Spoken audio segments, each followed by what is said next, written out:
अस्सलाम वालेकुम, मैं हूँ शुमाइला, आपकी होस्ट और आपकी दोस्त। आज की एपिसोड में जिस अमेजिंग हीरो से आपको मिलाने जा रही हूँ, इनसे मैं अपनी लाइफ में 2 या 4 दफ़ा मिली होंगी एंड बिलीव मी, मैं इनसे जब भी मिलती हूँ 2-3 वीक्स के लिए मैं बहुत ही स्मॉल फ़ील कर रही होती हूँ। और वो मैं क्यों स्मॉल फ़ील कर रही होती हूँ, वो इसलिए कि इनसे मिलने के बाद मुझे लगता है कि मैं कुछ नहीं करी इस वर्ल्ड के लिए, मैं कुछ नहीं करी इस कम्युनिटी के लिए। She is an amazing person and she is ophthalmologist, and she has this non-profit organization named Barakah. She's the one who started it. Let's welcome Mona Yunis. Assalamu alaikum, Sister Mona. Assalamu alaikum. How are you doing? I'm fine, thank you. Yeah, I was telling everybody that how amazing you are, but I will let you to speak for yourself and introduce yourself, what your name and your what do you do? My name is Dr. Mona Yunis, and I'm an optometrist by profession. Um, I have been an optometrist now for about a little bit more than 35 years, 37 years or so. Graduated from the University of Houston, did a master's residency, been a faculty member for 22 years. Finally, I retired in 2018. Alongside all of that, I had my practice. I raised 3 girls. So I have 5 grandkids. Wow, that's beautiful. Whenever I meet you, though we met probably just twice or thrice, but honestly speaking, whenever I met and we talked about the things, what you are doing so much for the community. Couple of weeks, I feel really small. Oh. That I am not doing anything, and there are like people around us who are doing so much for this world, for the community. How amazing is that? So first of all, tell us about your early life. When did you move to US? Well, Egypt, like any poor country, has 2 levels of people. Okay. You have the rich and you have the poor. I happen to be from, don't want to say the rich side, but the middle section. But my dad was a college professor. He had a PhD. My mom finished college. That in her time was something not common. Even in her age group, when I came to the States, most people in her age group did only high school and left. But so we come from a educated family background. In Egypt, I kind of felt all the time the differences between people. And it was emphasized when I came to the States. I came to the States as a bride. My husband was doing a PhD here with the University of Houston. We got married in Egypt, and I came he was here since 79, and then I came in 83. Okay. I had just graduated medical school over there, and I came here. At the beginning, I didn't have anything to fill my time, so I started to look for something to do, and I decided to go into optometry school. Okay. So studying, and then I had my first daughter at the end of first year. I had my second daughter after the exams for final year. Oh, that's okay. So I was pregnant and studying. Pregnant, having the child, and then study. Yeah. Wow. Okay. So it was a busy life. I'm sure. I'm very busy. Yeah. And then we after I finished, I worked for about 4 years. I actually went with my husband to Saudi Arabia. I was teaching in they had an optometry program over there. It was brand new, maybe about 4 years old. And I taught in the optometry program. Nice. And after 4 years, I decided to come back to the States and go through my master's residency combined program.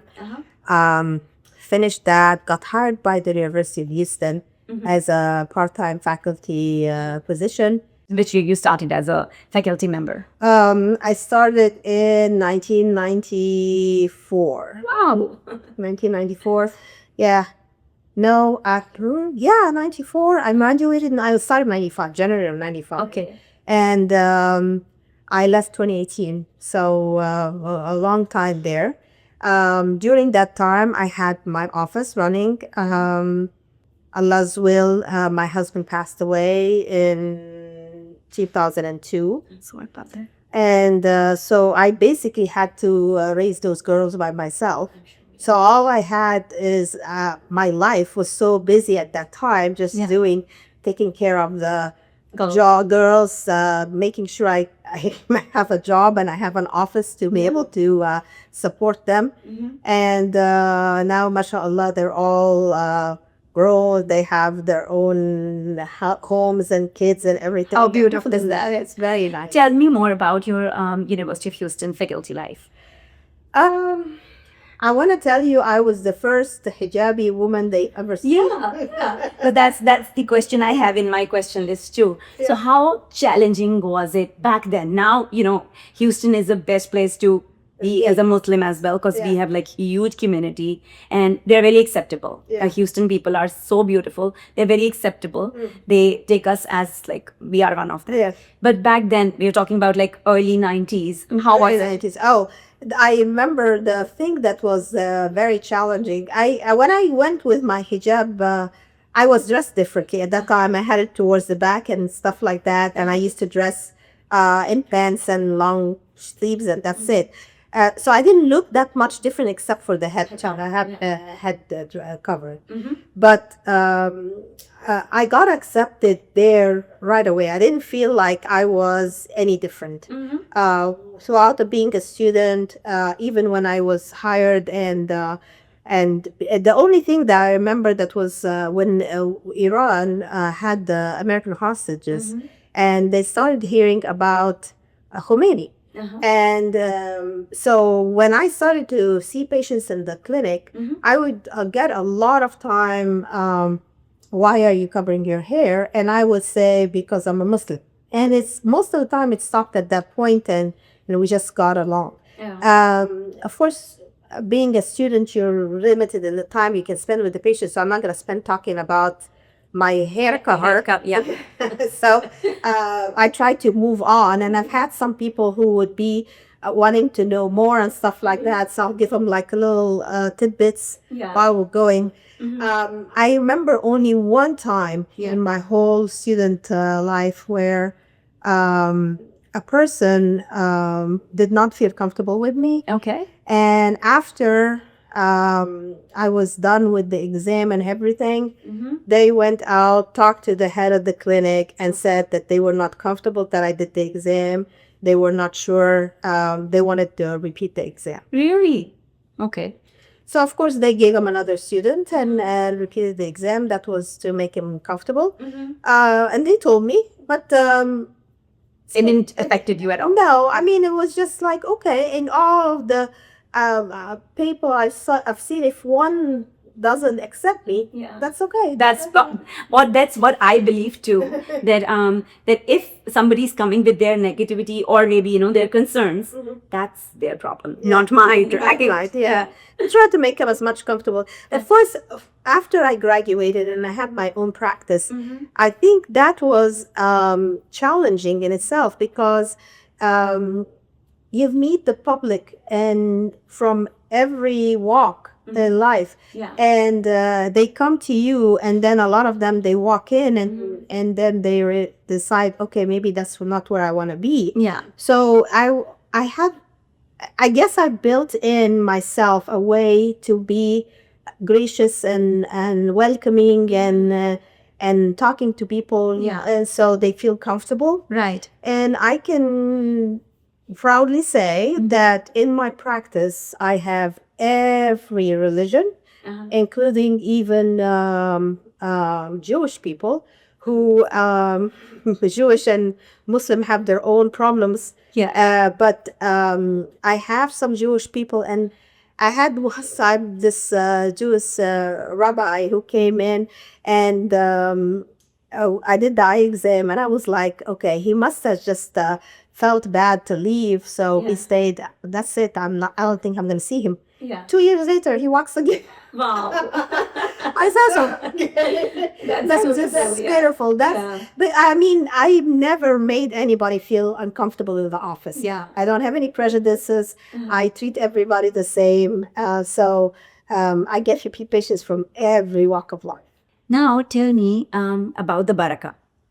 Barakah is amazing. What the stuff you're doing? Please tell us about that. When I moved to Katy, and I started to get, I moved in 2002. And I didn't get started to get involved in the masjid, Katy, until probably 2010, when the girls got a little bigger and started to have some time on my hands. Yeah. And so I started meeting the ladies in there, and we used to, and we had at that time the people from Bosnia, and they will talk about, oh, this family needs something, and we used to get from our houses or buy something. Oh, they need I don't know, food. We will collect money and go give up the food. And you know, for 2010. That's for my dad. Yeah, when that Katy Mass was like very small. Very small. Very mosque. small. And I remember it was like really secluded area, very dark patch of Katy, and the masjid was there. The mosque. Well, the mosque was not built yet. What was there was the original house. So I used to go there, and I got involved with iftar and things like that. And then we wanted to start to help, and I got together with the ladies over there, and we used to help limited. And then we started growing more when it during the Iraqi war, and we had Iraqi refugees. And then we had Syrian refugees. So the refugees changed. But by 2015, we were doing a lot. And we were doing things like even Ramadan bags and stuff like that in our own cars. So we had like 6 cars will be filled to the brim with the stuff, and everybody goes somewhere and deliver. Wow. So after that, we decided, okay, when we started asking for donations, because it just became like we need to buy this stuff, and no, we couldn't collect enough money from us as a group. People will give us donations, but they'll give you $20, $50. The most would be $100. Yeah. And the reason they'll say is, are you going to be able to give us a tax receipt? And no, we cannot give you a tax receipt. So finally, to grow, I realized that we had to register with the IRS and be able to become a nonprofit and give a tax receipt. Yeah. So I started, luckily for us, I had a very good friend of mine. Her kids are the same age as mine kids. They grew up together. So one of them is a lawyer. Okay. And she was the one who walked me through how to do a nonprofit. And she would I'll send her the paperwork to review and things like that. Okay. So I didn't hear about us seeing the nonprofit until 2018. Okay. But it was effective February of 2017. Okay. And so we have been getting, since that time, people started giving me their zakat money during Ramadan, and that I made it last the whole year. And every year, more and more people started giving us zakat money because now they can get the tax receipt. Right. And in 2018, or towards the end, we would pick up the small stuff in our cars, a table, a small chair, kitchen stuff. But people started saying, oh, we have a sofa. Would you take a sofa? Well, how am I going to carry a sofa? Yeah. We started doing U-Hauls to collect the stuff. We would go rent a U-Haul and collect and stuff. But it became very expensive, very fast. Yeah. So I thought about buying a truck. And I felt that even though I know that it is, because it's dedicated for charity, I could use the zakat money. I wanted the zakat money to stay for the service that we were doing, but I wanted to have this as a sadaqah jariyah. So I started approaching people outside of my community and my community and my children and their friends and stuff like that. And I've been telling them I want to buy a truck and I want it to be sadaqah money. I don't want it to be zakat money. Yeah. And by the way, she drives the truck by herself. That was a shocker for me too when I saw a truck, huge truck, standing outside the house, and then she steps out of the driving seat. That was amazing. None of the ladies wanted to drive the truck, and I've driven U-Hauls before when I moved. I used to move from place to place, so and I've driven the U-Haul that we rented. So I said, okay, well, I'm gonna be the driver. I mean, I understand I could probably hire a driver, Yeah. but I enjoy being at the place, looking at the stuff for collecting. Right. I have a list in my phone, who wants what, so I see the things coming and say, oh, this is for this person. Yeah. So I enjoy the thing. It's becoming a little bit of a chore because I'm getting old. It's not easy to be jumping in and out of the truck all the time. Yeah. So you get refugees every time, right? We had Afghani refugees come in when there was 4 years ago, when there was when they left, when the United States withdrew from Afghanistan. Yeah. But these, we take care of them, but there are other groups that help them as well. So I once in a while I'll get an Afghani family, but most of the people I serve are the refugees or people who come in now. The Iraqi people come with the lottery. We have people from Africa. We have people from the Far East, and some of them I get Afghani people who come like that. A lot of Arab people come, Tunisian, Algerian, Egyptian. These people come worse than the refugees because they get their lottery. They come here. Nobody receives them. Nobody helps them to rent. Nobody tells them the whereabouts of things. Yeah. Even if they're lucky to rent an apartment, they go in as bare. There's nothing in, and if they don't have the means to buy,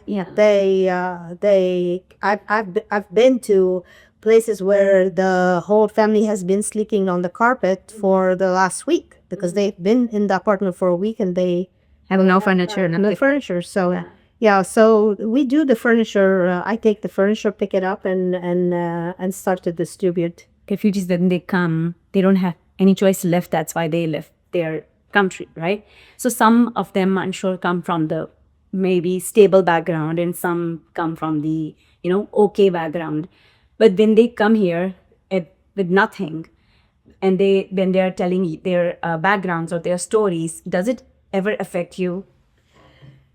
I've learned in my medical profession a long time ago when I was even a student. If you get things to affect you a lot, you become unable to help. It affects me in a way that, okay, this family needs help. Let me find help for them. Okay, and I'll go back and take it to our group or to another group that I know they have the ability to help them.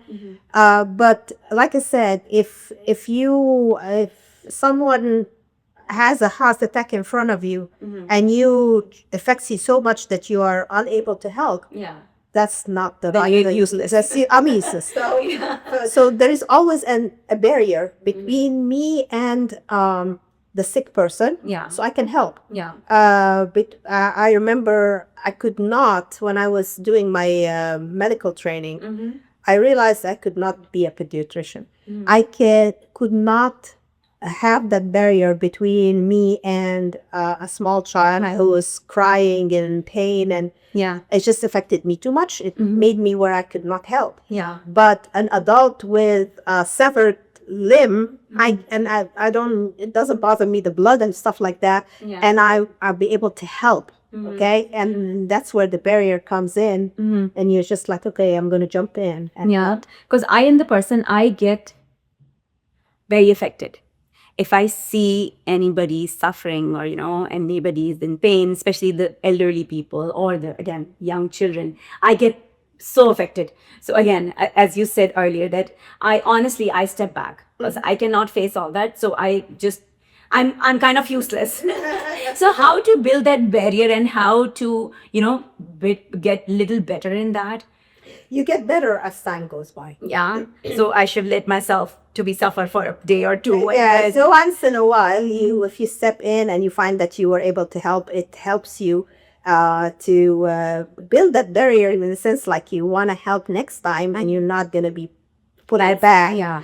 And you find after a while you're not you cannot say you're not affected. You are affected, but you're not affected negatively. Yeah. So it's not where you makes you stop Yeah. what you're doing. Yeah. I should try that. Okay. When you came like 40 years ago, Houston back then and Houston now. Okay. Well, Houston back then, the most west of Houston was Beltway 8. Yeah. And so when we used to live in the southwest. And when we went to visit people who were buying homes along the Beltway 8, we were like, oh, we're going that very far to visit these people. Okay. And now Beltway 8 is kind of like the middle of the city. Yeah. Yeah. So I-10 was there. After Beltway 8, it was fields basically. Yeah. Until you hit the next town, but it was not anything at all. Inside the Houston city, of course, the Galleria and that area was still the hub of the city. Okay. When you moved over to the other side, you had the quieter part, which was River Oaks and things like that. It was not commercialized like that. It was just the bigger houses and that's it. and we had the train. The train was moving all over Houston. Okay. In Sugarland there was a train. What kind of Shumaila back then? There was Sugarland, but it was the land that has sugarcane. Okay. Okay, and that was Sugarland, and people will buy land and clear it and build, but it was just sparingly. It wasn't like that As popular. like it's not even. I mean, maybe in the 90s it became where big companies started buying and building big subdivisions, but before then it was not. And like I said, there was a train. The I-10 used to have the train tracks all through Houston, and then when they were trying to do the improve on the I-10, they removed the tracks. Okay. But when you move to Katy, you can still see the tracks. They're still there. They're still there. I think near the Katy outlet mall. Right? Yeah, they're still there. Yeah. So it was different. Okay. And U of H, University of Houston. Do you ever visit now after their retirement and all? You know, I grew up in that college. Yeah. And I even have a couple of plaques with my name on it on certain areas. Really? Because they asked for, when they were expanding and building a huge building behind the 7-story building, they were asking for donations. And you could put a plaque in the new building or in the old building. And I told them, no, the old building, because that's where I grew up. I don't feel any attachment to the new building. Right. And so a contact lens room has my name on it. A place, a quiet room has my name on it. Okay. Things like that. So the UH was, at least the optometry school was just freestanding building with a lot of parking space around it. And then we grew, so they had to use the parking spot, the big parking for the big 7-story building. And now all of the medical profession is in between. Optometry school is part of it, but all of it now, we have the medical school, we have the dental school, nursing school, pharmacy school. They're all in that building. Wow. So it's a huge place. Now I want to tell you, I did, I was there when they moved the place. They were just starting. I maybe stayed like there 2 years when they moved. But since I left, I have never been able to go back. Really? And why is that?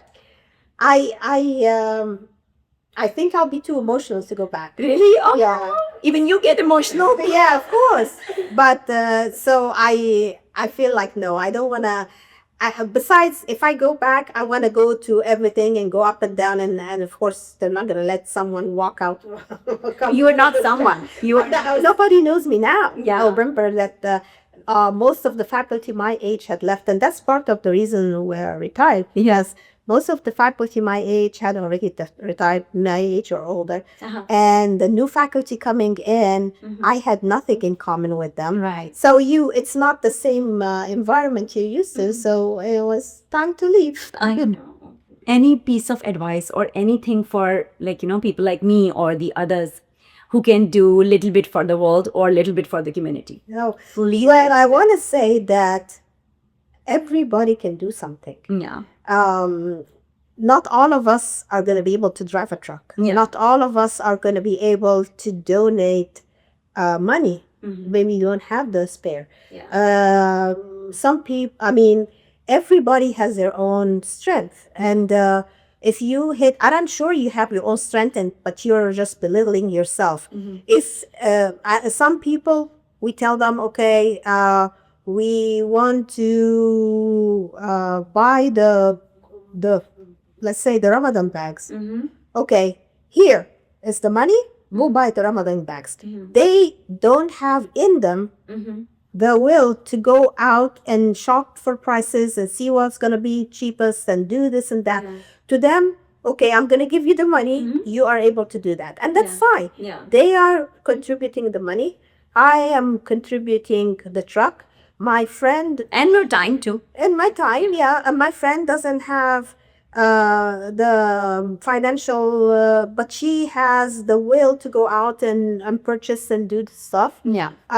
Some other people have the will for organization and things like that. So everybody has their own strength. Yeah. I don't think anybody cannot feel like they cannot do. Even people like yourself who say they don't have. You can contribute furniture, things in the house. You can contribute money. You can, your 14-year-old can come and volunteer. Yeah. I mean, there is a way. That's right. Yeah, I was about to ask, like, if he wants to volunteer, what are the best ways to contact you, and what are the days he can work for you? Okay, well, we are not that organized. Okay. Remember, we're all older people. We're trying to help. My phone number, which is 713-542-5429, is the number that most people ring, or my number is given out. I usually don't answer numbers that I don't know, so I always ask people to text me first and tell me what they want. And I will emphasize text and not WhatsApp, because I'm not, I have so many groups on the WhatsApp, it's hard for me to sometimes to catch up. So text me and say, oh, I'm this and that, and I want to donate, or I want to volunteer, or anything. And I would usually call you back or text you back. And that's the best way to get to me. We do give notes, a letter of community service. If someone comes in and we're organizing the storage, or we're doing some type of bags or delivery or something like that. We are always happy to receive donations, and we're always happy to receive monetary assistance, zakat money, sadaqah money. A lot of people call me and give me as a biha halal. They want to distribute. Just anything. We do help. If we cannot do it, we'll let you know. Yeah. But that helps, because that's how we are run. We are run totally on donations. We don't receive anything from the government. Okay. And so donations, any type of donations, especially money. Now, we are going into a period where already President Trump has stopped the agencies from helping the new refugees. Okay. And that is going to be a big problem, at least this year. Some of those refugees have only been here 2 months, and they've been they pay them 2 months. They usually pay them about 3 or 4 months of rent to give up time to get work. Now they're telling them next month you need to come up with the money to pay rent. Okay. And so we have families and families who are going to need rent help. Yeah. We help with ongoing throughout the years. We've always helped with the zakat money that we receive. We pay people's electricity bills. A lot of times they have no electricity because it was cut off, so they would pay the bill. So we pay that bill. We would pay some of the rent money. We've never been able to cover the whole rent, but my organization plus another person's help plus another organization, we add up the money and usually we'll pay. Or at least if they owe 1,500 and we give them 1,000, it's better than nothing. That's right. Yeah. And so we mostly use the zakat money for this kind of thing. We will help with sometimes someone needs a root canal. They don't have insurance and they're in pain. Medical expense. Medical expenses. Yeah. You know, anything. I have, of course, winter comes in and there's a lot of need for covers and blankets and things like that. I try to collect those throughout the year, and I have them in a place in one of my storages. So when people start needing them, we take them out. Okay. It's a community. We live in the community. You usually can tell what the community needs, and then we set out and we tell people. And I have a lot. I have a lot of loyal people who always give me stuff, and I have people who only give me one time, but they spread the word and tell their friends. Yeah. So it's That's how we met as well. I don't know how I got your contact, but that's how we connected. Yeah. And it's been like 3-4 years of amazingness of you. And you Thank you. keep doing whatever you're doing, and Thank you very keep us in your mind too, for or maybe probably pray for me too, that I'll get little better.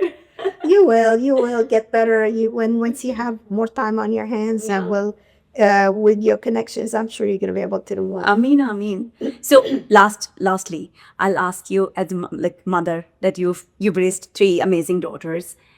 Any advice for the mothers out there who are like working, studying, and balancing time between family and work and studies? How did you do that? And any lesson you learned throughout your journey? What's the maybe we as a little younger mothers than you, what can we do better for our kids or the family or the world as well? Well, for the kids, I think we need to always get them attached to the masjid. Yeah.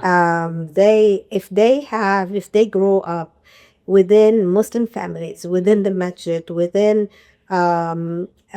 people who do the same thing that you're expecting them to do, Yeah. it's much easier than leaving them in the American society and then trying to teach them your side of the story. Yeah. You have to immerse them.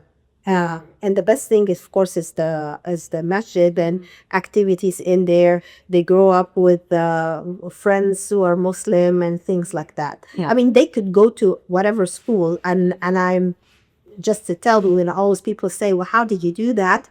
My 3 girls graduated from Catholic schools. Okay. And I chose Catholic schools specifically because they are known to be a little bit more restricted. They don't allow certain things. And when they were in high school, they were in St. Agnes, which was a totally girls' school. So I chose that kind of education, good education, within certain restrictions, even if it's Catholic. But then at the same time, they were in the masjid every weekend, studying Arabic, Quran. They have friends. They grew up with Muslim friends. So they were able to, as adults now, they can balance both worlds. Yeah. They are born here. They're going to live here. They need to know what the other side, which is the Christian community, thinks, how they think and stuff like that. And they need the other place. So I try to balance that. That's the best thing. Yeah. The other thing is, I really cut back on all of the stuff that wastes time. So I stopped watching TV. I stopped going to the movies. I mean, I would go visit friends because those friends have kids. I'm taking my kids with me to so kids play together. So I had a social life, but I did not have quiet time. I know for sure. And I cannot get myself until now to sit down and just watch TV. To me, I feel like this is so much of a waste of time. Yeah. I need to do something. Thank you so much, Sister Mona. Thank you for Taking your important time out. I know how busy and amazing person you are, but thank you so much. And thank you for making a big deal out of what I do, because It's a big deal. I'm telling you, as I told you earlier as well, that you leave this effect on me that I feel really small, little, that I don't do much for this world. But, people like you are there to encourage people like me. Maybe I'll get encouraged. I think you're doing a very good job spreading the word and encouraging people. And I hope that you will find your place in the community as well. I mean to that. Today's episode, if you think it can benefit anyone, please do share, do subscribe, and do like. And please do not forget to comment. Your comments really value to me and to us. Till then, bye-bye. Next time. Bye.